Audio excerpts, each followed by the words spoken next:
Heute werden wir hauptsächlich über I will switch to English. Hello everyone.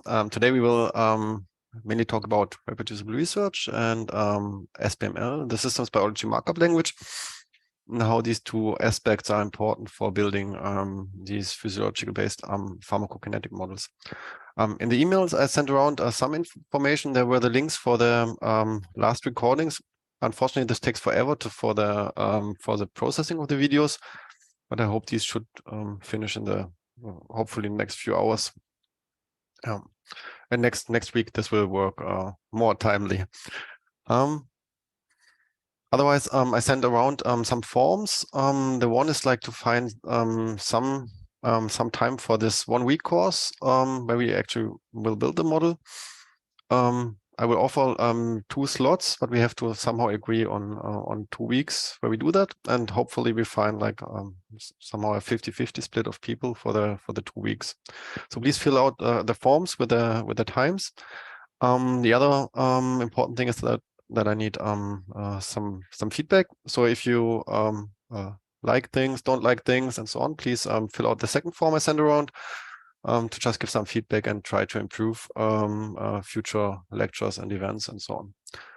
Yeah, so without further ado, I will start with the lecture today. Will be, I would say, like probably 60% slides and lectures, and then we will do also some practical work about this reproducible research and about the systems biology markup language. Yeah, quick reminder how this all fits in our overall goal. Yeah, we want to build this physiological-based pharmacokinetic models for the ACE inhibitors. An important part is to encode these models in a way that they are reproducible and reusable. Yeah, and this we will cover today. And also some aspects of reproducibility and openness of data, which come into play when we want to build these models. So as a motivator or background, I would say a few words about the reproducibility crisis.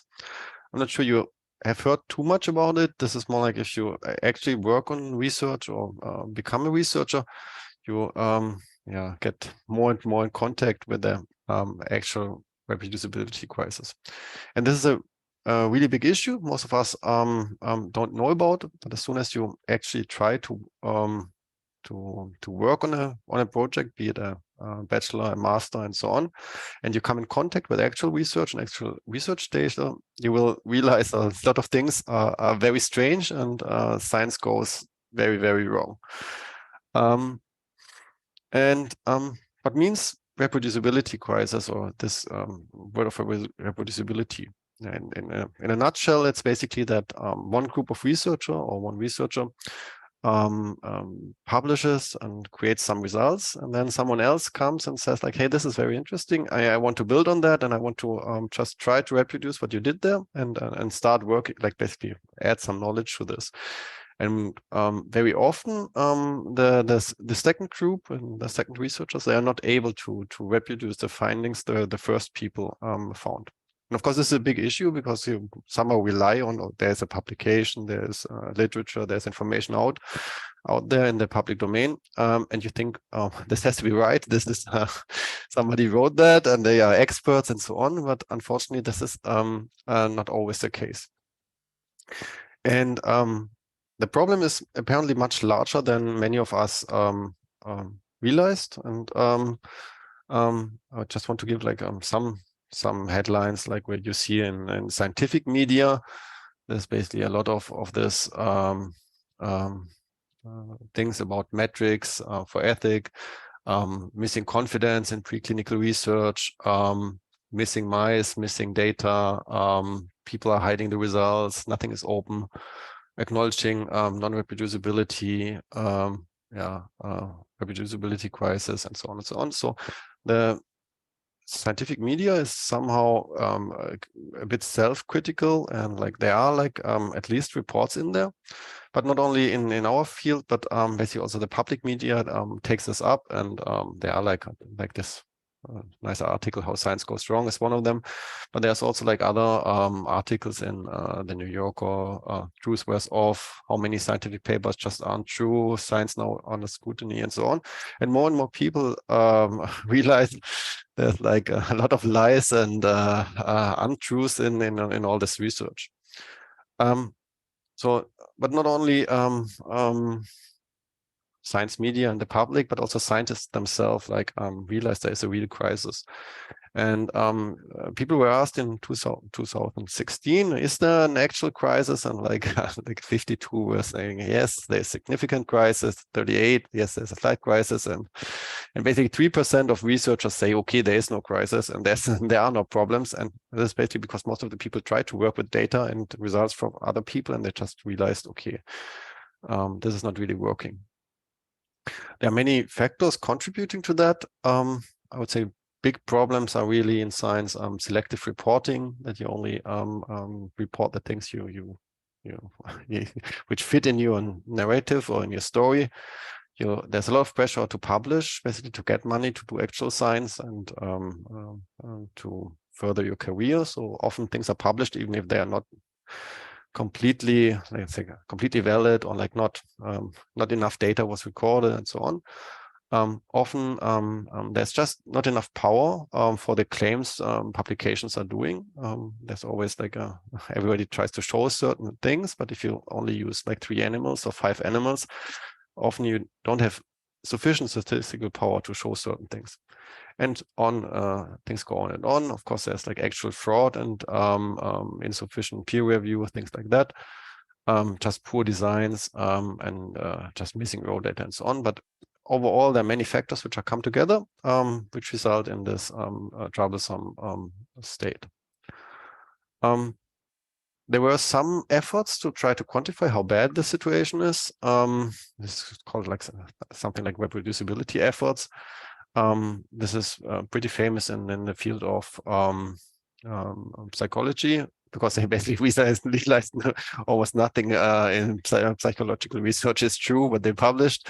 And so people went and said like, okay, there are 100 highly published and high impact studies which are highly cited and reused, and we just try to replicate them. So basically a second group said like, hey, we try to do the same thing you did here and see if we get the same results. Like first interesting fact, like basically 97% of the originally reported things are statistically significant. This is one of the main things you observe in literature, that people just publish the things which are significant and go in one direction. If you have negative results or something didn't work or it's not significant, you just don't report it. But this is of course a big problem, because this creates a bias towards things which are significant, and you miss like basically half of the evidence. And this is especially problematic if you have things which have a p-value of 0.05 and are pretty close to some significance value. Because if 3 are on the one side and 3 on the other side, there is not real evidence for that. But if you only report the 3 which are on one side, then everybody thinks the medication is working or this is something good to do. Second thing people observe is if you replicate things, the effects halve in magnitude. It means basically you have something like an effect size. You say, okay, if I give the drug, like for instance here, if I give this ACE inhibitor and then I look at the reduction in blood pressure, I see probably it drops by 20 points or something like that. And then if the second study tries to do the same thing, they say, okay, we see, okay, this is a bit less significant, but we see, okay, it only drops by 5 points. So it's or 10 points. And basically, normally the effect size is half. And this is interesting if you then look at just a total overview. If you look at the original effect sizes and the replication effect sizes, you basically see that basically the whole thing basically goes down. We have a lot of non-significant results. Basically, like here, a lot of red points appear, and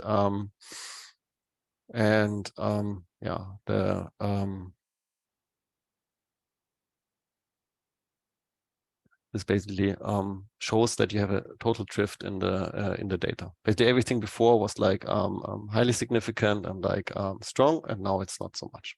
Okay, there's basically this should all be on one line, and but you see a clear difference between the original effect size and the replication efforts.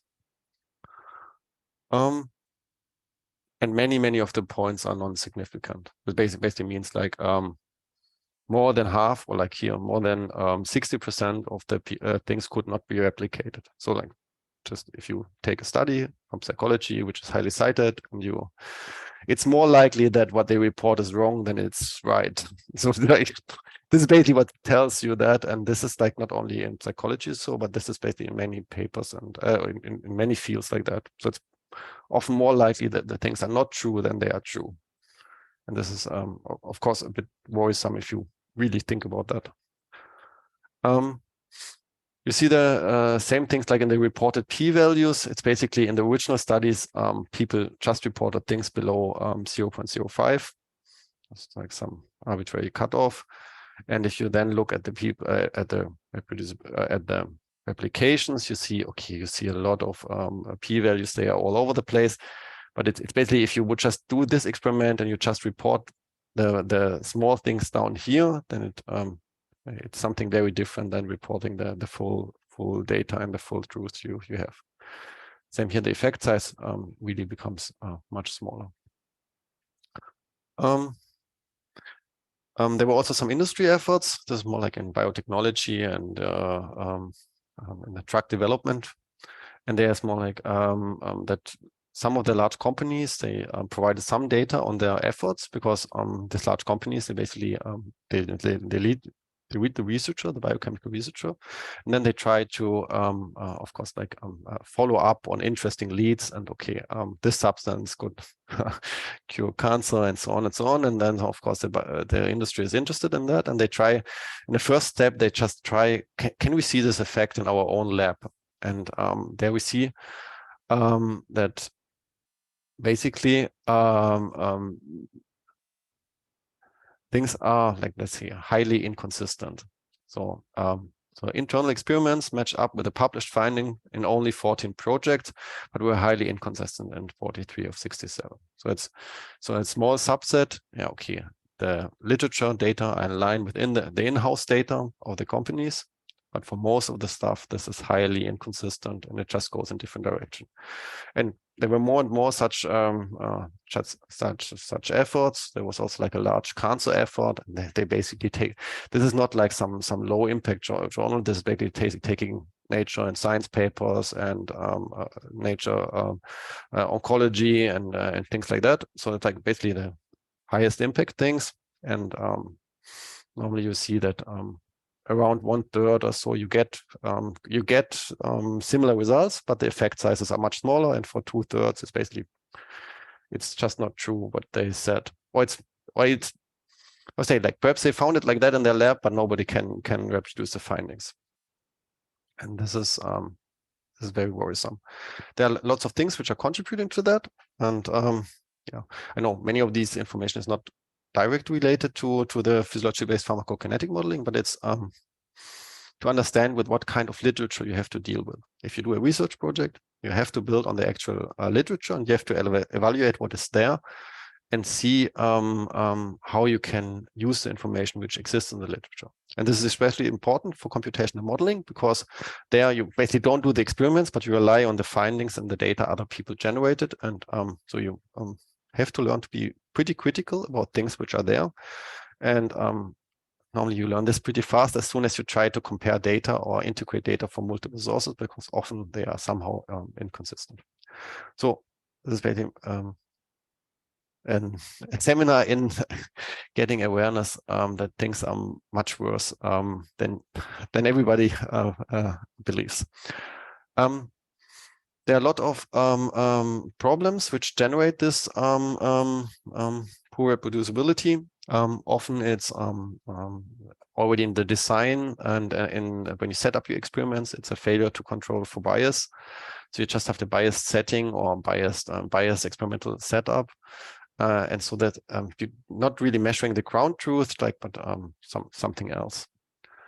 Often, yeah, we have too low statistical power, but this is also a question of money. Normally, the more subjects and so on you put in your groups, the higher the power of your study is, and the better you can detect effects. But of course, this costs. The more mice and the more rats and the more human subjects you have in trials, the more this becomes really expensive.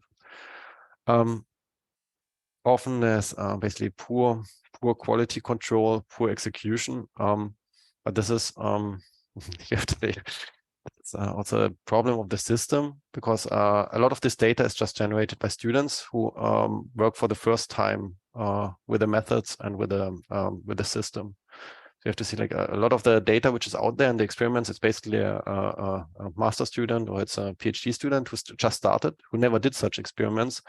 And then they create something, and hopefully they have a good supervisor, and they have how to say, like some postdoc or somebody who's like an expert in the field and gives them the right advice. But it's more like, okay, if you tell something, hey, do something completely new, there will be problems and issues, and this is also what just comes to the data, that a lot of this stuff is it's not professionals doing this the whole day, but it's often like students who run a lot of these analyses and experiments. A lot of things is peer hacking. It's basically you just select the things which are significant. And if you, of course, have a lot of data and do a lot of tests, you will find some things which are significant. But this is just, you basically, this is not how you do analysis, and you're selecting, basically, if you would do the same experiment, other things would be significant just by chance. It's basically, if you have a p-value of 0.05, this means, like, effectively, if you just measure 20 variables which don't have any effect, one will just randomly have an effect. This is like just, okay, for a house number. So you can imagine, if you measure 20 variables, you will find a statistically significant effect, even if there's nothing there. And if you now do gene expression with 10,000 of genes and single cell analysis, and you measure 10,000 and millions of things, of course, there will be hundreds and thousands of significant things just by randomly by chance. And this is, I say, if you don't know about statistics and how to correct for these problems, you will get a lot of wrong results just by chance. Lots of things are like analytical flexibility, like, I mean, people just selecting for subsets and what they want to see, and often you have also publication bias, that only if, like, one set of data is reported and the other not, then you get certain results. Okay, long story short, what this results in is a complete waste of research and money and resources. And personally, like, this is by a paper, but I think this is approximately the number we have, like, I would say like 85%, something like this, perhaps even 90% of research is complete waste. And often they just ask the wrong questions, things are badly designed. Data is often not published in clinical trials. This is also something. If a large pharma company is trying to bring a new medication on the market, and they see in their finance trial that this is not working, they're not publishing the data. It's more like, okay, if it's successful, they publish it, but it's if it's not working, they don't publish it. A lot of examples like that. And then in the end, okay, if you do 20 trials and 10 are like work and 10 don't work, and you only publish the 10 that work, and it looks like it works, but in reality, there is no effect at all. Okay, and then, yeah, in the end, there's a big problem also for this clinical research, because it results in failure to translate of this basic clinical research or basic experimental research to actual application. A large part is like most new research is not interpreted in the context of systematic assessment of other relevant evidence. I would say this is one point where our models and our approaches are really good, because we are basically trying to do a systematic evaluation of what is there in pharmacokinetic information, and use all information as unbiased as possible to build these computational models. So yeah, but in the end, we have to deal with a lot of these problems. One solution to that is, I would say, being more open and going towards open science, and basically, yeah, somehow acknowledge the issues, but then try to provide as much information as possible. And this will just allow other people to put the data and things into context and evaluate things properly. Open science also in a nutshell is basically free access to the results of scientific work. And data and content can be freely used, modified, and shared by anyone else. That's the main idea, is that you provide the publication and all the data and all the methods and all the code and everything which you need as open as possible, and then other can try to reproduce and figure things out. And there's also like a moral obligation to do this, because basically most of the research and most of the things we do is taxpayer money. Like, for instance, also our project now, this is in the end, it's BMWF funded, Bundesministerium für Bildung und Forschung. But this is basically your taxpayer money or of your parents and so on. So somehow there's at least I see that there's a moral obligation that what comes out of such projects like ours is also again open and can be reused and built on by other people later on. There are also like actual rules. If you receive money, that you have to do certain parts of this openness, and in the end, it's basically people can find and build on your work.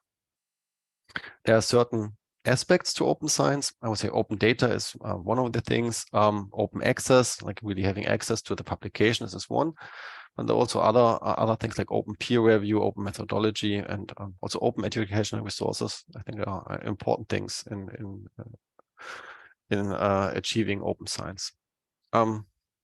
Open access mainly means, like, I'm not sure like how aware are you of many of these things, but it's a lot of the published papers are just not accessible. They're behind a paywall, and you have to pay a lot of money to access the actual journals. And this is worse if you don't have a university account. But even for us, it's at the university, it's often you normally have to pay a lot of money to get access to certain publications, or it's even impossible to get access to them. One way to deal with that is like basically publish everything as open access and provide also preprints, which is pre-publication of your findings in an open way. Open data means that all the data in publications is openly available, and then it's stored in repositories and with this persistent identifiers. This means more like that you have findability of the data later on and can also connect data to publications and data to research. Open source methodology. It's basically this one piece of your analysis code and your protocols should also be made available. So reproducible research. So like I said, like we have this problem of this reproducibility crisis, and we have this I would say the right strategy to deal with that is like going towards open science and open data. But the question is really, what is now reproducible research? So how can we how should we do things that we that others can profit from that, and also ourselves? I would say this is a very good definition, and it's also what we have to measure us later on if we publish these findings and if we publish the model. So an article about computational science in a scientific publication is not the scholarship itself. It is merely advertising of the scholarship. And the actual scholarship is a complete set of instructions and data which generated the figures. And I find this really interesting, and I would say this, if you take this perspective, certain things look very differently. It's more like people always say the publication is everything, and you have your paper and it can be cited. But in reality, this is just like advertisement. It's just like see here, I wrote something and I did something, and this is my advertisement and this is my story and my interpretation. But what you actually did is like the data and all the code and the analysis and the figures you created and all the stuff, which is not like this narrative story which you try to tell to sell something. So, and if you take this perspective that the actual research is everything else, then you also like can evaluate publications and data very differently. Because if you say, okay, if you then start to look for the actual scholarship and the actual data and the actual code, and it's not there, then it's just advertisement for nothing. It's like it's basically you promise things which are not there, and you can't you can't support your claim because you didn't provide any data or any information.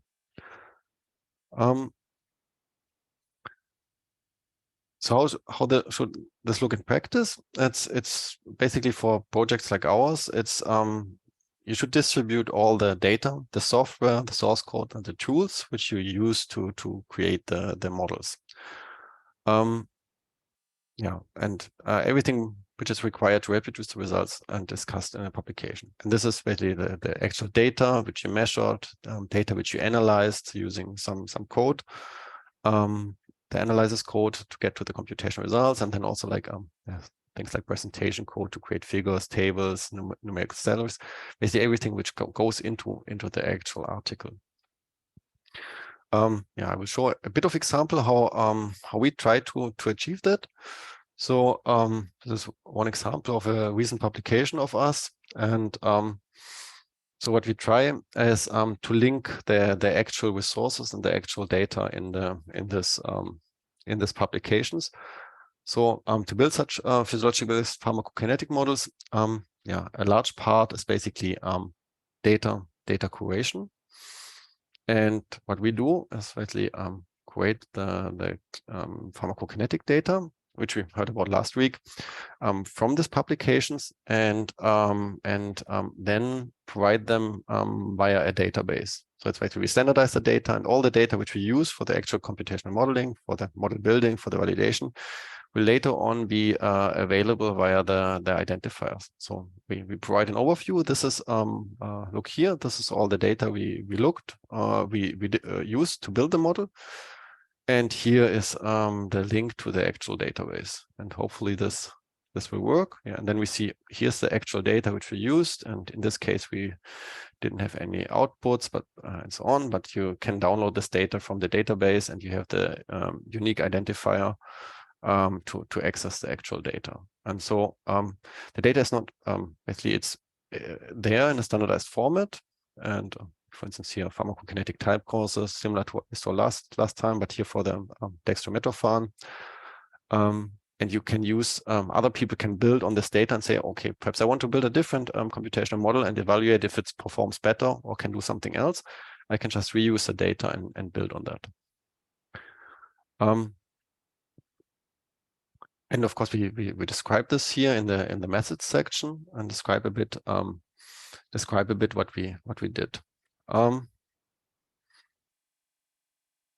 Here's also like how you could get basically all of the data, and we provide also an overview of the systematic research or the systematic search we performed to execute to get our subset of data. This goes in the direction of last time of the systematic search of literature, and this is basically here. This is called something like a Prisma diagram, and this says, okay, we did some search in PubMed, which we did last time, and we got 169 publications. We used this PD AI. This is basically the two things we did last time. We identified a certain set of publications for, in our case now, for the ACE inhibitors, and then we have to do this process of screening these publications in an unbiased manner, and apply our inclusion criteria, and see which studies are useful and which studies are in the end included in the analysis. And so there's they are clear. You have to clearly write down which are the criteria and evaluate, and then say like, okay, it's not like this data set doesn't fit in our worldview, but it's more like we have to be as unbiased as possible. Of course, this is not always possible, but it's as I would say, if you have good methods or good scientific practice, then you avoid many of these pitfalls and problems later on. And this is only for such a project, for I would say for in general if you work with projects. Okay, so this is the data. Part of the thing is, of course, to also make the model available. I will later on say a bit more about that, but it's sorry, there's a lot of information in here. But of course, we also publish the model, which is the second big part here, the actual data and the model. and say clearly which software was used, provide links to the software, which is freely available, and also provide the SBML licensed under some open license that people can reuse it, and provide in the end Git repository where you can just download the model and reuse and work with the model. So all of the data and the models and are freely available. Unfortunately, we didn't provide all the code. This has just like there's more like it's too much overhead for us to do this right now. But in the long run, all the code will also be available. And it's more like if people ask for that, we can share the code. It's just that it's here our issue is that the code for this project, which is now open, is mixed with a lot of code for projects which are not yet published. And so like in reality, we should separate that. But on the other hand, we have some reuse and so on and so on. So this is not ideal, but I would say we go in the right direction here. And this is also, I think, an important thing to take away, that reproducibility is basically a spectrum. It's not a yes or no, but it's more this spectrum from you only provide your publication to you try to provide code, data, models, and so on, to something where basically you just have to press a button and all the results are generated automatically. Internally, we can press these buttons normally and redo everything. It's just like if somebody else would come now and say, hey, I want to press the button, then of course we have to provide some guidance and say, hey, you have to do that and that, because not everything is automated yet. Important thing is that reproducibility is just a minimal standard. It doesn't imply yet that things are correct. Often the code could still have bugs, the model could be wrong, methods could just be poorly behaved, which means like they don't perform correctly on the subset or the kind of data you have. And there could also be experimental artifacts or just you got a contaminated cell line or whatever. There's so many things which can go wrong. So it just means like this, for instance, with the cell lines, if you then send the same cell line to someone else, he will get the same results, but he will get the same wrong results because he has the same contaminated cell line. So it's more like it doesn't mean things are yet correct. It's just that like somebody else could reproduce your results and it looks the same. Replicability is more stringent. It's more like in the end, someone else really tries to redo the things with, I would say, like, not with one-to-one the same methods. It's more like they have their own lab and their own essays a bit, but it's very close to what the original people did, but it's not, it's like, for instance, with the computer code, it's not just pressing the button. They would just re-implement the same algorithm or use another tool with the same algorithm and then just rerun it. Okay. Now, as a practical question, also for this project, how do you manage all this and how do you handle all these things? I would say that here's also, again, I sometimes like really this quotations, because they put things into perspective. And if you just remember the quotations, then you you remember why you do that. And I would say here, this is something really good, not only for this project, but also for life in general, that often your closest collaborator is you 6 months ago, but you don't reply to emails. And this means often you have to just work with your own things you did like some time ago. And this is like in longer running projects, this is often the case. You just did something some time ago, and now you have no clue why you did it and how you did it and so on. And you didn't document it. And basically you're the only person who knows it, but you just don't remember, or you have no clue why you did it.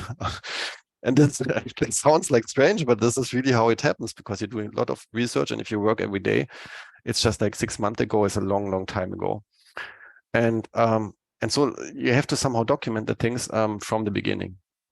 And I think the right thing to do is basically to have like good working ethics and organize your data and your code like correctly. For instance, a big thing is like that all things which belong together, you put them just in one project folder. You separate data and process data and code from each other. it's more like separation of things, and you really document why you do things and how you do things. And then this helps you a lot, like in the long run, because often you have to come back and extend or redo things. And if you don't remember why you did it, you basically have to start from scratch and redo everything. One thing is using version control, and this avoids it's basically you get automatic versioning of your files and can jump back, and this gives you automatic backups and also a history of what changed. Because often, like if you try to run computational models later on, something doesn't work, and you have to figure out why it doesn't work and what broke and so on. And if you have a history of all the changes, then it's easy to do, and you don't have to. Basically, you have a more automatic way to figure out what changed from final to final revision 22 and so on and so on. And often, like people are doing more things like that, but in reality, you should have just a single file and have a version history of within the file to know what happened. Repositories and version control are key for doing that. And what we are using, and many researchers are using, is basically GitHub. This is a code hosting platform and allows version control and also collaboration. That's also for our project important here, because many people are changing the files and working on the project together. And to coordinate that, you need something where people can collaborate and where you can resolve discrepancies between files and so on. So Git and GitHub allow this version control, collaborative editing. You can also have like things like testing, which are important for us, for the models, that we basically can test, do our models still work, is everything running, and so on. And you can release certain snapshots if parts are working and so on. Or for us, well, personally, I find this also that you can work anywhere and offline. Often we have to change computers, sit on a laptop, be in the home office, somewhere else. And this allows you to easily have everything synchronized, and you can work anywhere. And this is especially if you work on such team projects, this is really, really crucial. Often we do a lot of automation. I can say, like, if you do things in analyzers and so on, it often makes sense to just write a script or do some automation, or like just a macro or something else. But often if you have to do it a few times, you have to do it many times. And in research, it's often you get revised versions of files, you get additional files and so on, and then you have to re-execute everything. And so it makes sense that everything which takes a lot of time to just automatize it somehow. This depends, of course, on your computational skills and so on, but I would say, like, if you realize you do things like many times, try to find a solution to do this automatically. But don't overdo it. Like you want in the end, like this, to get some additional free time and like optimization, but you don't want to work on computer code all the time. And to find the sweet spot is often a bit difficult. What you also do with our data and our models is basically applying this FAIR principles. This is basically a big discussion and a big ongoing effort right now, and it's more like it's basically these 4 keywords: findable, accessible, interoperable, and reusable. And it's how can you make, I would say, data open and reusable, interoperable. And this is there are lots of things which basically best guidelines which you should do. Data sharing is one of them. You need always licensing information. You have to use formats which you can reuse. If there are databases, then you should use them, because the databases are often already standardized. This pharmacokinetics database, PKDB, is one example for that. Like I said, share code and data. Often you need some metadata. This is this description. What is your data and why you did it? How was it recorded? Share data and code, archive everything, also provide the methods. And and that's the more you do of that, in the end, the more citations you will also get for your work, and the more your work will be reused. Some short lessons from what I learned, like applying a lot of these things, is that it's in the beginning, this is really hard because it's just a lot of new things and a lot of new concepts. And if you've never worked with version control, if you never uploaded things to databases, this is a big challenge in the beginning. But over time, this becomes easier, and you gain a lot of like important skills. I think I see this is probably work that you should do anyway. It basically means like if you work with data and if you work with models and if you work with generally with analysis or do experiments, this is just what you should do. And it's normally the best practice. And you will, if you apply such principles, like also your analysis will be easier, the publishing will be easier, and so on. But most of the people are not taught this open science and reproducible research, and so they only when they try to publish and so on, they're controlled with that. So whatever you do, it will not be perfect, but don't let that stop you. Because I find this sounds a little bit lots of like this general advice, but like this 80-20 rule, it's really like in 80%. Basically, 80% of the things you can achieve with 20% of the efforts, and this is and then it really things go up exponentially. Like if you want to be absolutely perfect, you will sit there for the rest of your life. You have to actively stop at some point and just say, okay, I will invest this 80-90% and do the task as good as possible. But at some point, you have also to say to stop and don't try to be perfect in things. There's also no single right way. Often different approaches can work, and you have to find an approach which works for your project or for your tasks.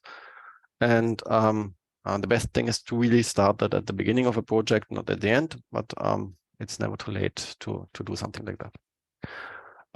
Yeah, I will show a quick practical example. What we will do now is basically set up a Git repository, which we will use to share the code and to share the data which we will create in this project. So we will, I will show a general workflow, how such version control works and how this looks in GitHub. And then we will, yeah, basically you should all then join this and then we can work together on this project in there. What you normally do, if there isn't an existing repository, you just create a new repository.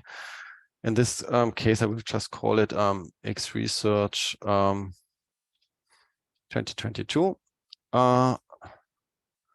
This will be a public repository. We will work. Oh, where's the question? Like, I will do it private for now. Makes more sense because this is not published yet. This is also like things like that. Often, if it's published, it's okay to provide all the data and so on. But in the beginning, we will work. Basically, every of us can see that, but it's not yet public to the to everyone.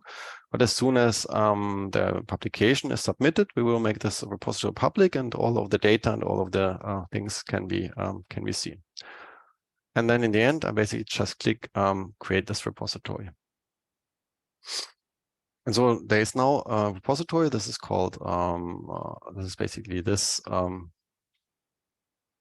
this ID here. And now it's empty, and we can create certain things and add them to the repository. Normally, Git is a command line tool, but there are also like graphical user interfaces for Windows and so on, where you basically have just it's like a file browser and so on, and then you can via this file browser you have all the commands and so on. It will just show it from the console right now, but basically you can also do the same things easily in a graphical manner. So what I have to do now, I'm just creating some files locally. For that, I just create first a folder. This will be mirroring the repository. I give it the same name and go into the folder. And right now there's nothing in the folder. I will quickly create a README file where I just add a heading into a markdown file. So basically, I just create a README where I wrote this heading in. You can basically see that this file exists right now, and I can just show. You see, basically, here's I wrote XResearch in that, and then I can add this file. So there's this Git commands with which you manage the files in the repositories and do the version control. So if we press Git status, that's basically it says this is not a Git repository because we didn't initialize anything. But if you do Git init, then we have initialized the repository, and what we see basically here that we now have in our files, we have an untracked file, which is not yet included. And so what we want is that this file is included into the repository and then uploaded also so that everybody else could use that. So for that, we just add the file, and then we commit our changes. No worries if this sounds all a bit fancy and so on, but this will make more sense over time. And as soon as you start working with this practically, it's very clear. We committing that, and this means basically we created our first commit, which said like one file was changed and it was inserted, and we created the file README in the repository. What we now have to do, we just have to say that our local repository, which we here created on my hard disk, we want to track a remote repository.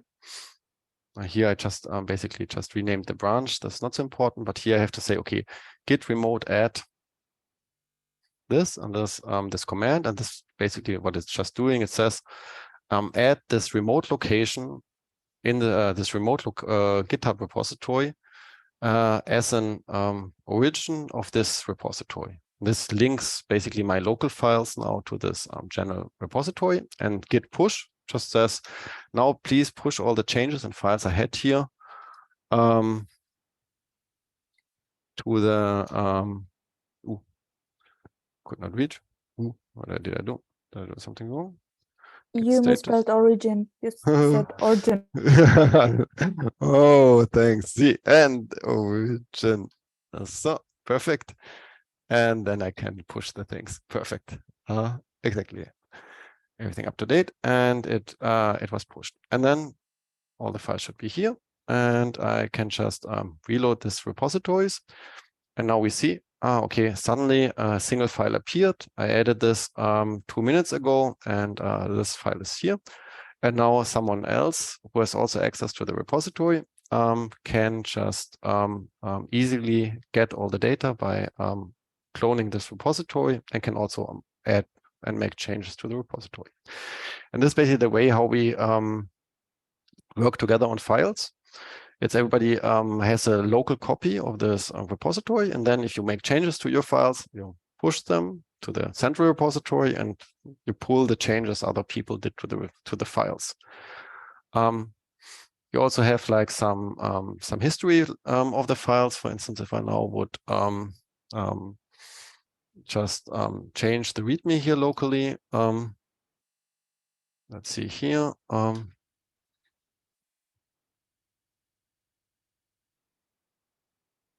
The XResearch group. And I could make again a git status. I change this file. There's also like fancy things like git diff and so on, where you can see, okay, there was some changes, and basically these are the changes to the file. Yeah, but I just want to add the changes here and commit the changes. Here I just did update the description. So you normally provide a small message for the commit, what you changed, and then you just can push the changes again. And then I can, if this reloads automatically, I can just reload the file, and then we can see, okay, the changes are here. We can also see some history now of our commits, so that they can see, okay, there was some change, and this was changed by this person here to this file. And so it's basically you have a history of things which happened, and this allows really, like what I meant, like to see what is going on and who contributed what, and so on and so on. Okay, long story short, but this would basically how we work, and then there would be subfolders with data and models and so on, and that's how things will be done together. I would say this is from the data repository. The most of the part. I will talk a few more minutes about SBML, which is the systems biology markup language, and how our physiological-based pharmacokinetic models are encoded in this language. The systems biology markup language, it's short SBML. It's basically a software data format for describing models in biology. So if you want to know more, I can highly recommend to go to the web page. There's a lot of background information and also facilities such as online validator, databases, and so on and so on. There's a lot of information about that. And in a nutshell, I would say this is like HTML, but for models instead, or than web pages. So it's just a structured way of describing the content of a model. Importantly, this is independent of any tool, so you can reuse it like with many different tools and work with a model. It's free and open, and in the biology and systems biology field, this is the de facto standard. So there are a lot of models which exist in the standard. A good resource for existing models is the biomodels database. This contains a lot of curated and uncurated model. I think it's in total like around 1,200 curated models, which were checked that they are, or part of them are reproducible. And they are mainly ordinary differential equation models, but there are also some constraint-based models in there. So you have this large database, and there you can basically search for models and then get information about the models. And there are like often also like this model of the month is pretty interesting, and then you get some basically some interesting models and so on.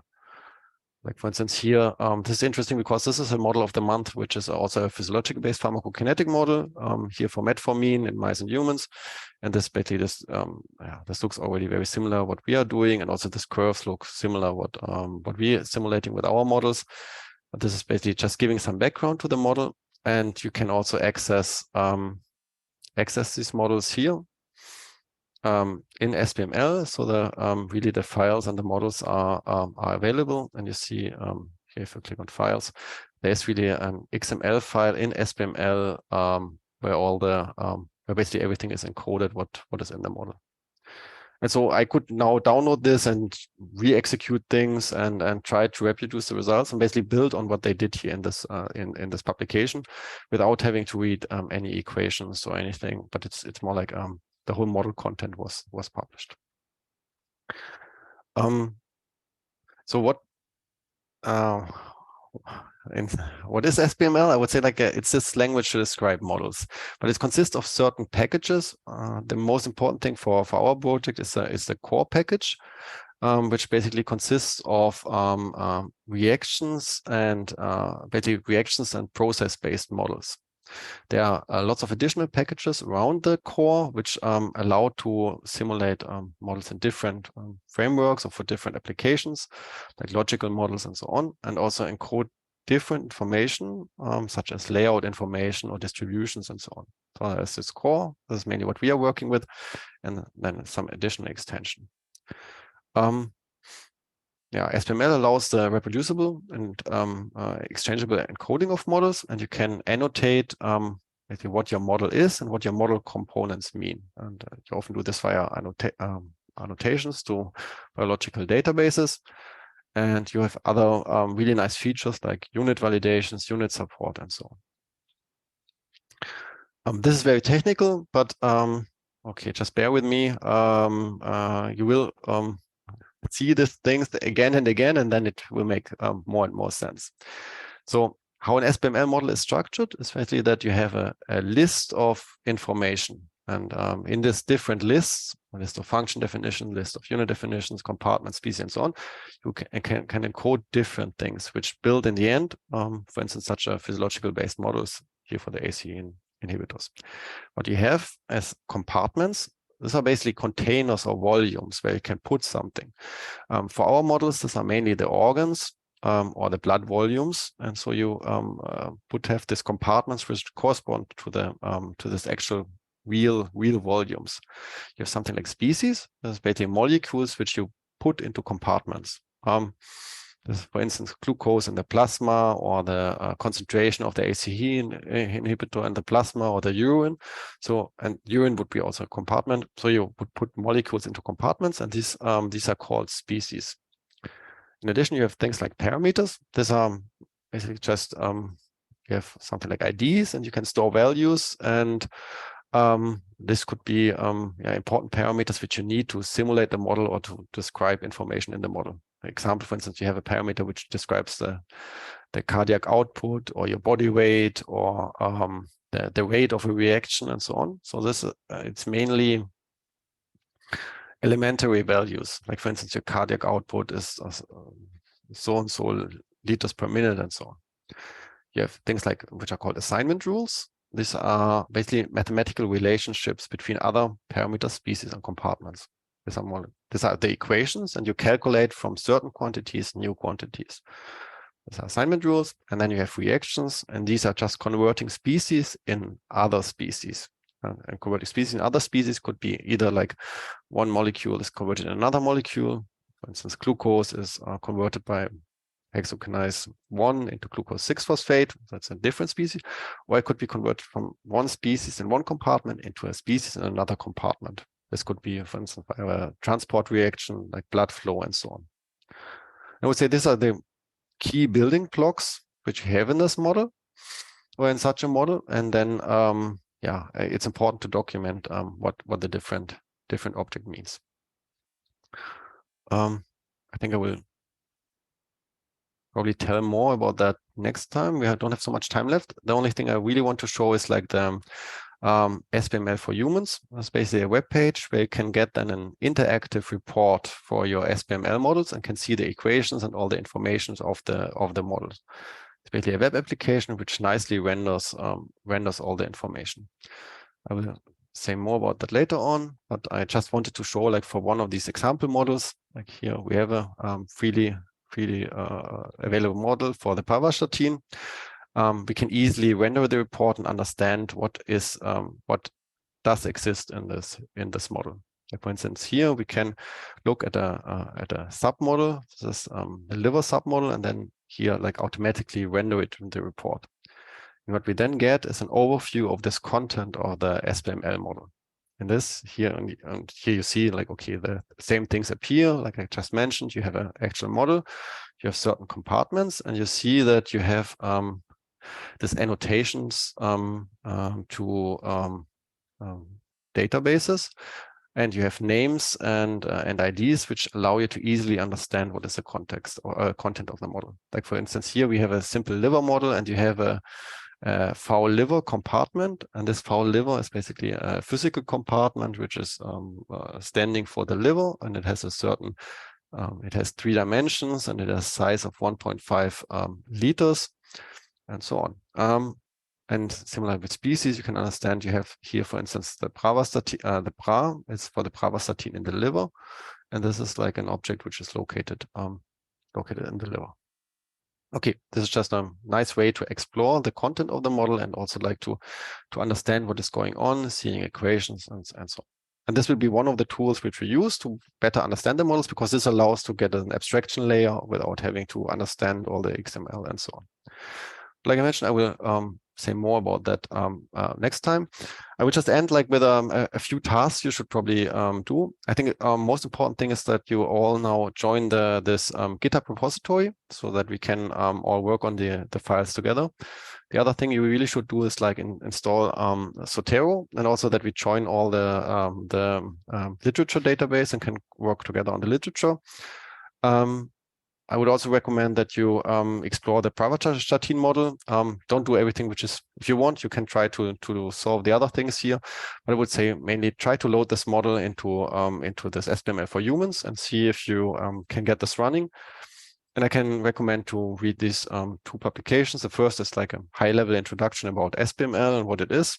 It was less technical what I did right now. And the second one is a bit about this FAIR principle and fair sharing. This is more like if you're interested in this open reproducible science. Otherwise, the SBML I can highly recommend, because our models will be in SBML, and for understanding how the model is structured and so on, you definitely need some at least high level understanding. Okay, what is SBML and how work things in SBML? Okay, so far so good. If you have questions, now is the time for questions. Yeah, please fill out the forms. I will upload the YouTube video earlier than last time. I will try to do this tomorrow. And I will share the slides. And yeah, if you have questions, the floor is open for questions. But also you can, like, forgot to mention, but you can always ask and interrupt and so on. And yeah, it's a bit boring if I have to just talk for so long. If I have questions, this is also always interesting for myself. Okay, thanks a lot. Please ask.